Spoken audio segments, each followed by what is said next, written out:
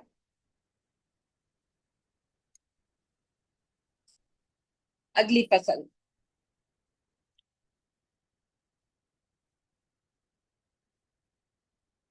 بہت سے علماء کاملین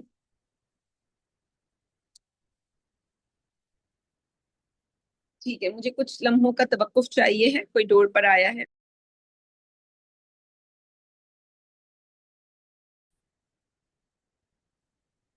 بسم اللہ وبلا. ہم سابق میں ابن ابی لیلہ کی حدیث لکھ چکے ہیں. اچھا نہیں، ہم فصل پڑھ رہے تھے.